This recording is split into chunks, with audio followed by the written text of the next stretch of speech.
gudoomiyaha cusub ee gobolka Salel Cabdirasaaq waa bari Roble ayaa maanta si rasmi ah xilkii ugala wareegay gudoomiyihii hore ee gobolka Salel Cabdillaahi Farax Meedhane iyadoo loo qabtay munaasabad si heersare loo soo agaasimay munaasabadaas oo ka soo qayb galeen wasiir ku-xigeenka amniga ee arrimaha gudaha Soomaaliland Cabdillaahi Bakar Cusmaan oo qaal waxgarad dhalinyaro waxaana ugu horeyn munaasabadaasi hadal kooban ka soo jeediyay gudoomiye ku-xigeenka cusub ee gobolka Salel Cabdiqaadir Aadan Yuusuf oo isagu ka waramay inay hirgelin doonaan wax waxaan u ballan qaadanaa aniga gudoomiyaha soo magacaabay inaan ka shaqeyno midaynta shacabkan wadaga meesha ee walaalaha ah si gacmaha isku qabsan lahaayeen uga shaqeyn lahaayeen horumarka gobolka raacayna qorshaha horumarka siyaasadda oo lagu ogaamay madaxweynaheena dowladda Soomaaliland Mudane Axmed Maxamed Maxamuud Siraayo anagoo dabarayna oo raacayna waxaanu ka shaqeyn doonaa horumarka dhaqaalaha waxa kale oo iyaguna halkaasi ka hadlay gudoomiyihii hore ee gobolka Salel Cabdillaahi Farax Meedhane iyo gudoomiye ku-xigeenkii hore ee gobolka Salel Cali Allaale Riyaale oo iyagu ka waramay muddadii ay joogeen waxay qabteen gobolka Salel anigu waxaan joogay muddo badan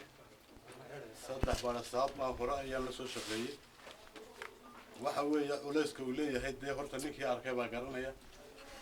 gobolada qaar isku dubadhacsan oo maamulku ka hirgalay waa jira oo laga yaabo in barasaabadu iska nastaan ama ay maskax u ka shaqeeyaan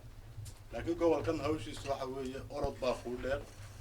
degmooyin kala fog oo 200 kilomitir isku jira ayaa laga hawlgalaa waxa tahay gobolada gaarsii nin nacab iyo nin jecelna Soomaaliland way jiri wayna jirto shacabkana waa la dadaamay gobolka Salel waxaan la heshiiyay ila shaqeynayseen walaaltinimada ahayd ya intii ila shaqeynaysay in la wada shaqeeyo in nabad lagu wada noolaado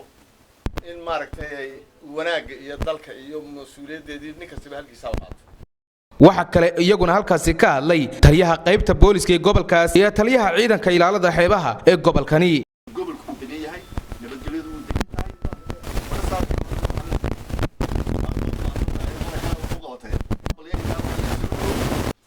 waajiba sidaan barasaabadii hore iyo maamulka hore ula shaqeynay inaan ula shaqeyno kuwa cusub kuwa labada bedelena waxaan leenahay gacmo furo ku soo dhawaada anag baalashiini baan nahay ciidanka qaranka aan nahay diyaar baan idin nahay waan idin barbar taaganahay annagu hadaan oo dhaqameedkii nahay kulay tagaabiyada lagu duulayaan la nagama maarmay waana la shaqeynaynaa aad iyo aad baan u soo dhaw waxaan kale oo meesha aanan ka maqnayn gudoomiyaha degmada xariirad oo jooga meesha oo isagu madaxda degmada kamid ah kuwii hore walaalahay ahaayowna waan si sabootiina sabootin wacan walaalayaal ilmaadeerayaal kuwa cusubna soo dhawaada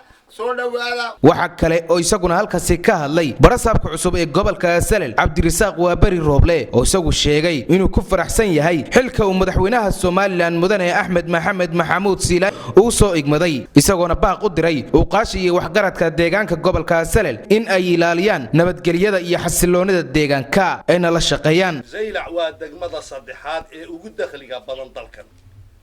ninna aniga iga warrami maayo aqoon baan u leeyahay anigu uma iimanin halkan xil jacayl magacdoon midna uma iimanin awalan nabad baa horta waxaan leeyahay aan wada ilaalin nabad baa caana macaan nabad la helaa horumar la gaadhaa waxa u horeeyay ee la adkeynayo waa nabadda gabagabadiina waxa halkaasi hadal kooban ka soo jeediyay oo xilka u kala wareejiyay wasiir ku-xigeenka amniga ee arrimaha gudaha Soomaaliland Cabdillaahi Bakar Cusmaan gudoomiyaha cusub iyo ku-xigeenkiisana baan leeyahay gudoomiyaha cusub nin ku cusub ma gobolka Salel waa nin xil soo maray laakiin waxa jecel wuxuu idinku yimid horumarkiina iyo wada noolaanshihiina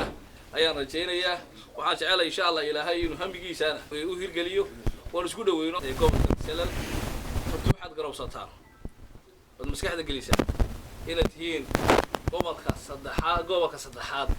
ee dalka ugu dakhliga badan meeshii nabadgelyo ka jirto nolol ka jirta Salel aamina waxaan rajaynayaa haddaad doonaysaa inaad dalkan ugu horeysaan awooddaad ugu horeyn lahaydeen aad Hargeysa ama Gabiley ama Berbera ama gobolada kale baad kaga horumar lahayd waad haysaane waxaan jecelahay inaad garowsataan Soomaalidu wax tiraahdo